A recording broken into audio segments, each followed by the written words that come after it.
it's me again. So as mentioned in the last vlog, we're going to talk about a crazy complicated little thing called love. So let's get into it. So if you don't wanna see me dancing with somebody,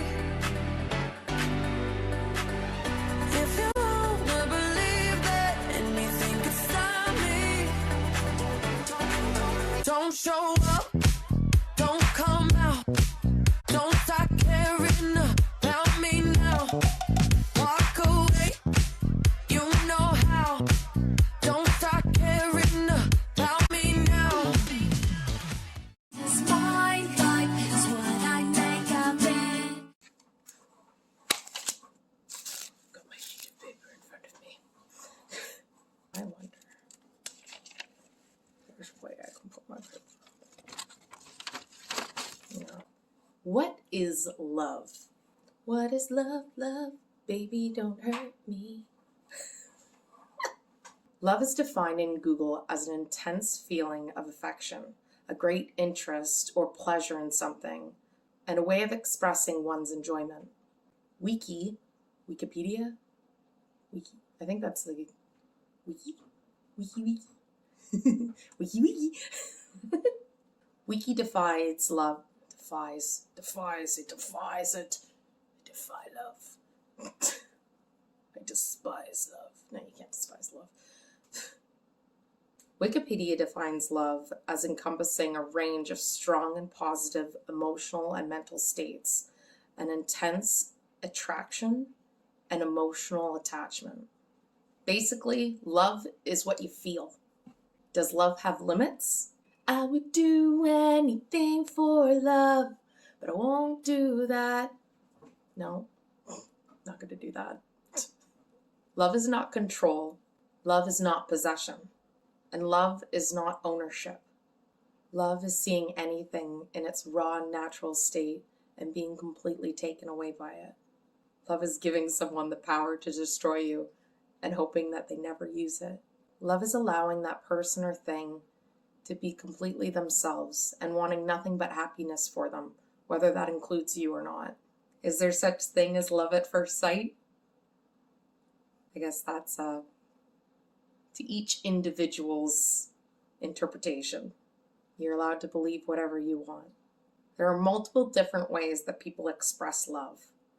Gary Chapman has the 5 love languages. There are 5 different ways that people express love. The first one is words of affirmation, encouragement, support. The second one is quality time or spending time together. The third is giving and receiving gifts. The 4 is acts of service. And the 5th is physical touch. Everyone has a different way of expressing love, and it's easiest to figure out your way of expressing love so that when you do get into a relationship with somebody else, you're able to better define your needs and also allow the other person to express what their needs are. Is it love or is it lust? Lust is basically all physical. It's that surface attraction that causes the hormones to go into overdrive. Lust is unstable and chaotic and lacks emotional attachment. Basically, if it's hard, probably ain't love. You have to trust what you feel. But sometimes those feelings can lead you astray. So you really got to use your intuition. You know what's right for you or who's right for you. So, are there easy ways to find love?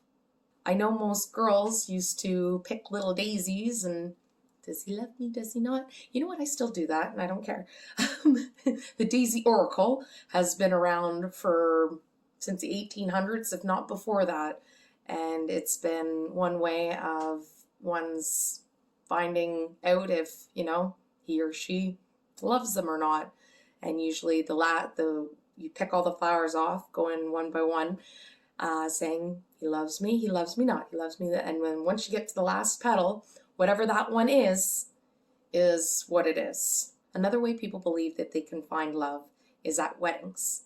The way this works is all the single ladies that attend the wedding stand behind the bride and she throws her bouquet over her shoulder, and whichever girl catches It is generally the next to be in line to be wed.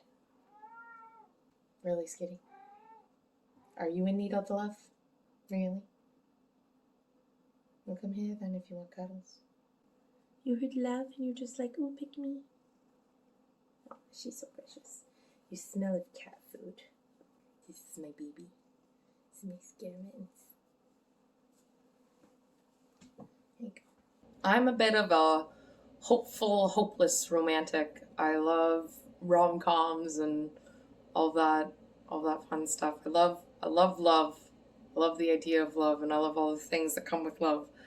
And I believe like we are beings of love and all that stuff. So it's a very easy emotion, but it's also a very complicated one too, because generally love is associated with something else, and that forms an attachment. And as soon as you get an attachment to something, then it just becomes that crazy little mess thing. And it's, like I said, complicated. But that all being said, that's where the hopefulness comes in, because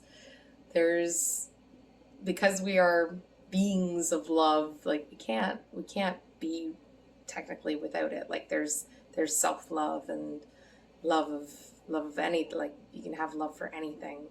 You can love of plants, you can have love of painting, you can have love of, you don't need to attach it to someone or something or anything like that. You can simply, I made up some kind of like quote or something like that. I can't really remember what it was, but it was basically like I can love people without even knowing them, simply from just witnessing them in their natural state. Like just seeing them being them is such a great feeling.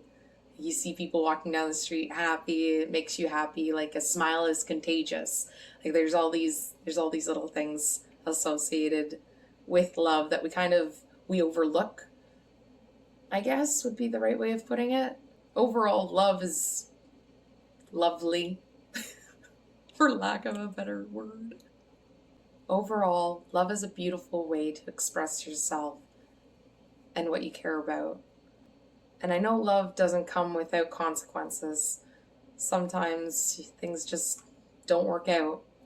An easy way to get over a broken heart or just simply start the healing process is to know that whatever somebody did to you is never a reflection on who you are. It's simply a reflection of what had happened to them. Forgiveness isn't about the other person, it's about you. So if you're dealing with healing,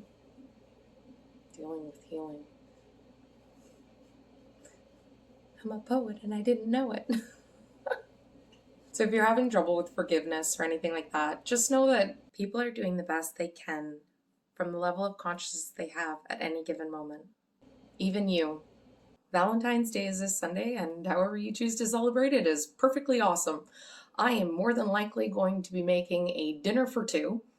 Have you ever heard of the dinner for two challenge? It's when you basically make a meal for two and you eat it all yourself.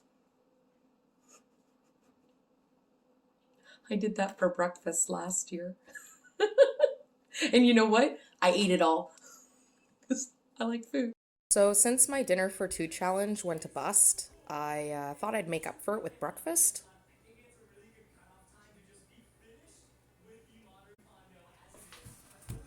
I might have some regrets later. So that's what I have for you this week. So until next time, I hope you guys have a fantastic day, week, month, whenever you see me or I see you again. And until then, be happy, guys. Bye.